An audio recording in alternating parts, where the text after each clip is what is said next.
چه خوش باشد که با حاجیان بگردیم، بگرد خانه رحمان بگردیم.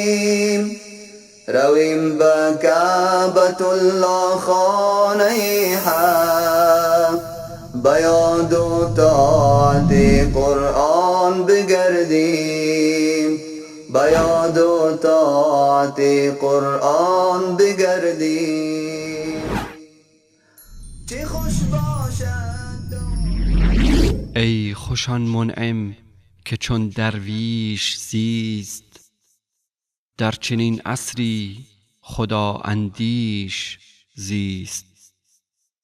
شناخت بنیاد و اساس و قیمت و بهای حج از درک معنای کمال شروع می شود. چون بنده دریابد کمال در بریدن از غیر خداست و نعمت حج جولانگه رسیدن به این کمال، با قلبی آکنده محبت و با کمال میل از خانه و خانواده و دوستان خیش و از زندگی آرام و بی دغدغه و از راحتی و خوشگذرانی ها دست کشیده، دوری و غربت از شهر و دیار و آشنایان را اختیار کرده، غرق در عبادت‌هایی می شود که چه بسا نفس و خواسته ها و حتی عقل او در فضای آن حیران و سرگردان سیر می کنند. مؤمنی که معنای کمال را در دل بریدن از خلق و پیوستن به خالق دانست، در او عشق و محبت و شوقی بیمانند با هر آنچه به خدایش نسبت داده شود پیدا می گردد. به آن مؤمن خدا کاری ندارد که در تن جان بیداری ندارد. در فضای این بیداری چشمان دلش به سوی بیت الله، آن خانه‌ای که به نام الله متعال اضافه شده، دوخته می شود. با شعله کشیدن آتش عشق در قلبش تصمیم می گیرد از خانه و کاشانه، سرزمین و دیاری که در آنجا ریشه دوانیده و از تمامی لذتها و خوشیها دست کشیده، به سوی سرزمین ملکوتی وحی بال کشد. و البته این چنین تصمیمی صادقانه باید با اخلاص و پاکی، بدور از هر گونه ریا و شهرت و جاه و مقام باشد، چون که تنها آن عبادتی به مقام الله راه می‌یابد که خالصانه تنها و تنها از برای رسیدن به رضایت او تعالی باشد. این شیفته عشق الهی با تسویه حساب با مردم و حلالی طلبیدن از آنها و بازگرداندن حق به حقدار، قلبش را از جهان خاکی برکنده به سوی عالم افلاکی خیره می سازد و به یاد می آورد سفر آخرت را. چهره تار مرگی که لحظه ممکن است شترش را جلوی خانه او بخواباند، همیشه در ذهنش زنده خواهد بود تا اندیشه توشه برگرفتن و پاک زیستن را در او بیدار نگه دارد. هنگام برگرفتن خرجین زاد سفر به سوی بیت الله، به یاد توشه سفر طولانی و دشوار آخرت می افتد. آن سفری که توشش تنها تقوا و پرهیزکاری است. و چون بر سواری و مرکب قدم می نهد، به یاد تابوت مرگ تلخ می افتد و به یاد نصیحت محبوب به ابوذر ایمان: ای ابوذر، کشتیت را مرمت کن که دریا بس عمیق است و تا می توانی توشه راه برگیر که سفر طولانی است و بارت را سبک گردان که تپه ها و دره های راه دشوارند.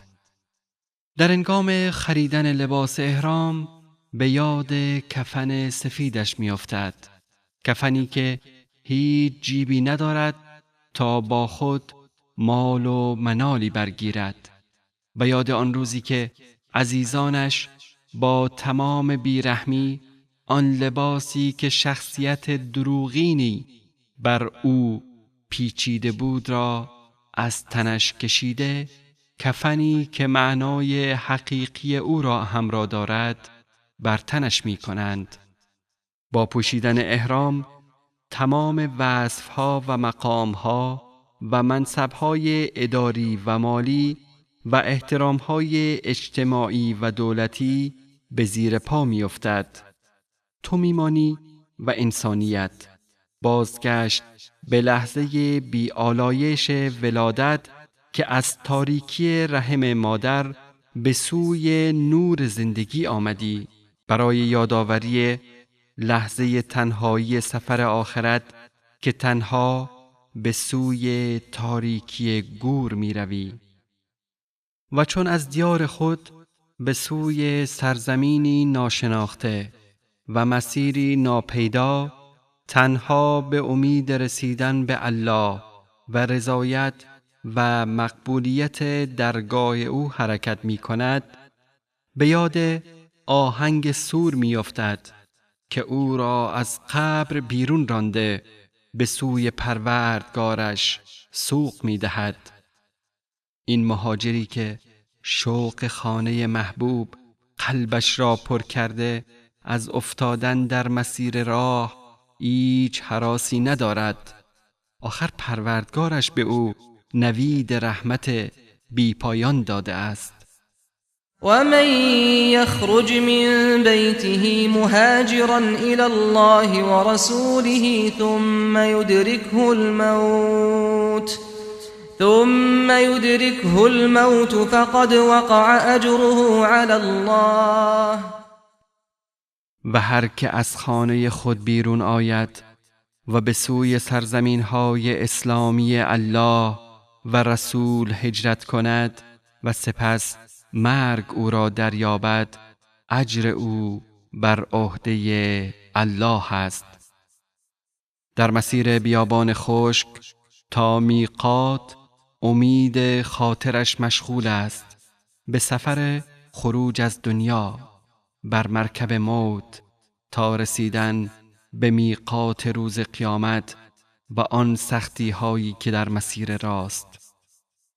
با پوشیدن احرام در میقات چون عاشق شیفته اشک ریزان و لبیک گویان به سوی پروردگارش به حرکت در می آید و از اینکه پرخاش خشم آلود بر او برآورده که نه لبیک و نه سعدیک، موی بر تنش میخ شده است. پیک رب العالمین صلی الله علیه و آله و سلم می فرماید: آنگاه که مردی با مال حلال آهنگ حج کند و صدا برآورد لبیک اللهم لبیک، بارالها ندای تو را استجابت کرده، دعوتت را پذیرفتم، فرشته‌ای از کرانه های آسمان از او استقبال کرده و میگوید: خوش آمدی، توشه راحت حلال است و سواریت حلال، حجت پذیرفته شده و هیچ گناهی بر تو نیست. اما اگر کسی با مال خبیث آهنگ حج کرده، چون داد برآورد لبیک اللهم لبیک، بار خدایا دعوتت را لبیک گفتم و به سوی تو آمدم، فرشته ای از آسمان بر او ندا می کشد: نه لبیک و نه سعدیک، توشه‌ات نارواست و خرچت حرام، حجت نامبارک و مردود است.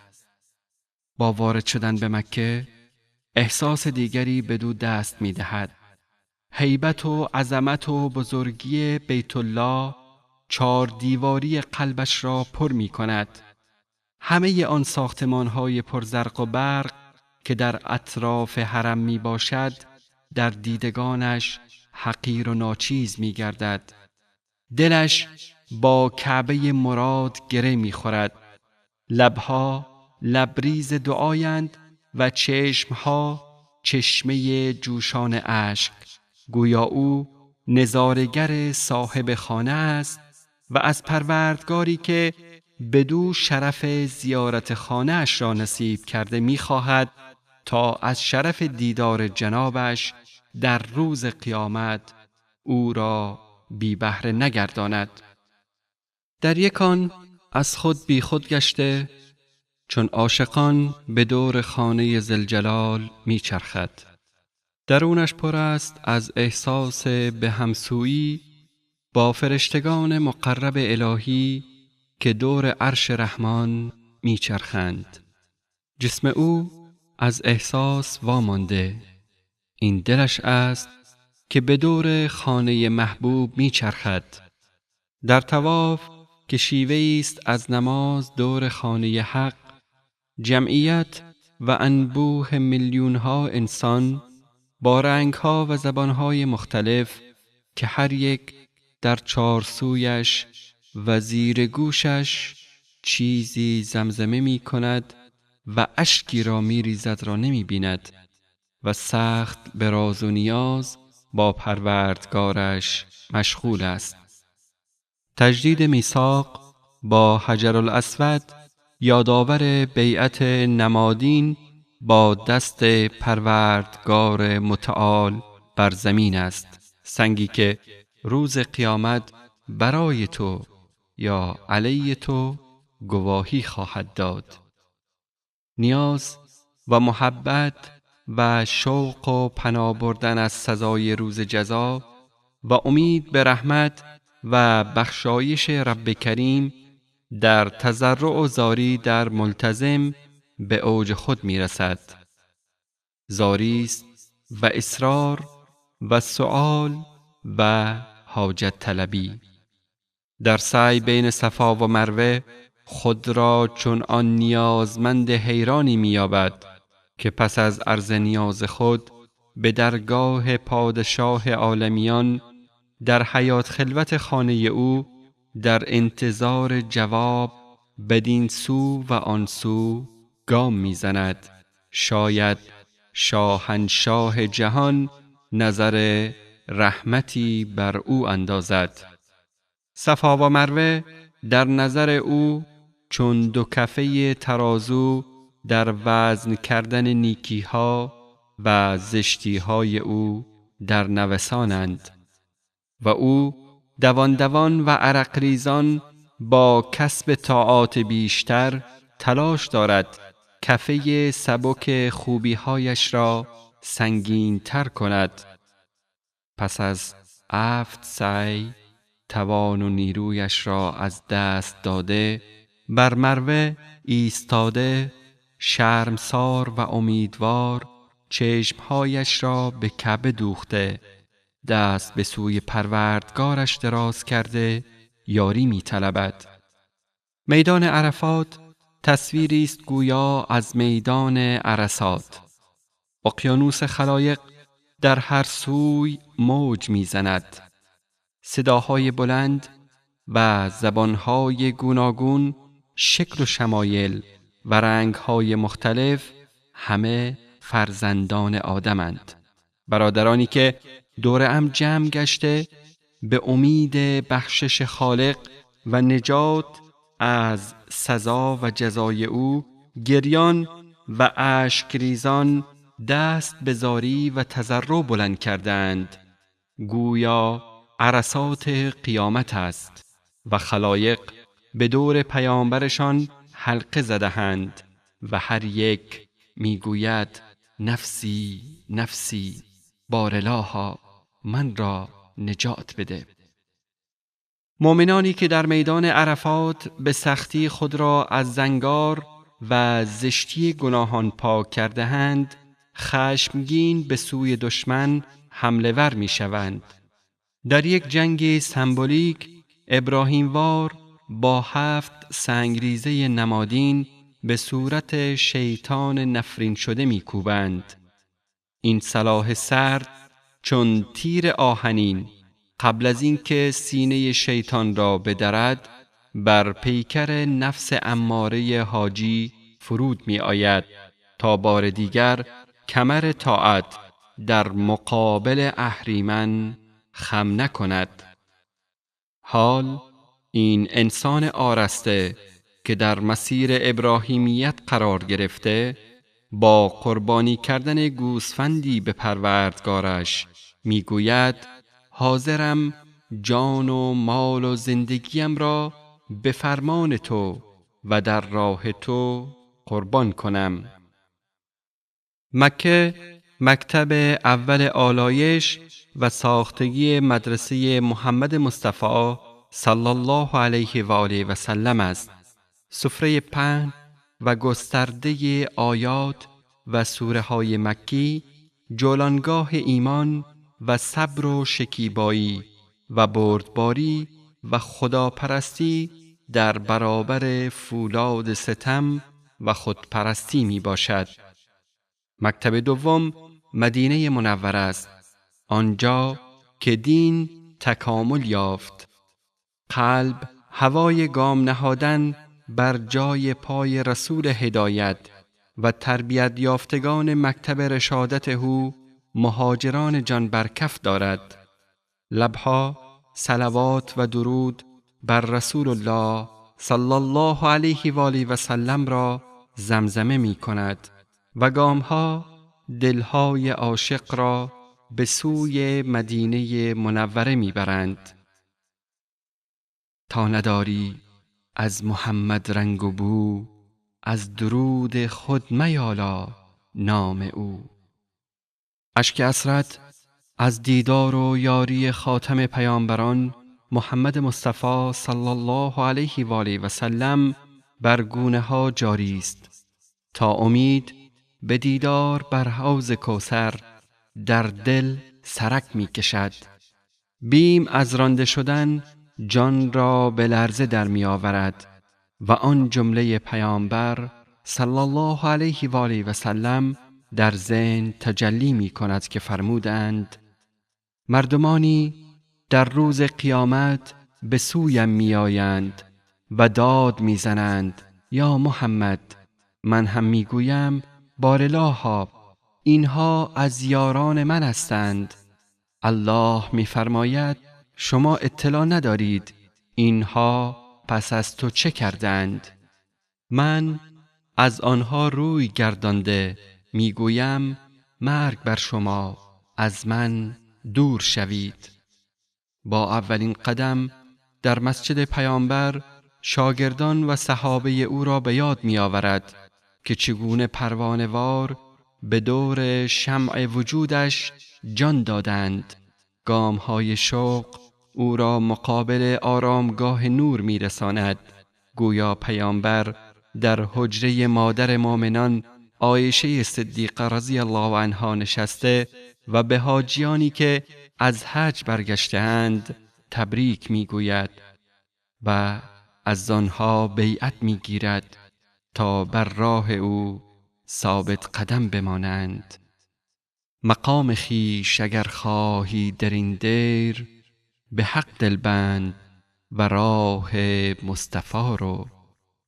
چی خوش باشد که با حاجیان بگردیم، بگردی خانه رحمان بگردیم، رویم به کعبة الله خانه حق، به یاد و طاعت قرآن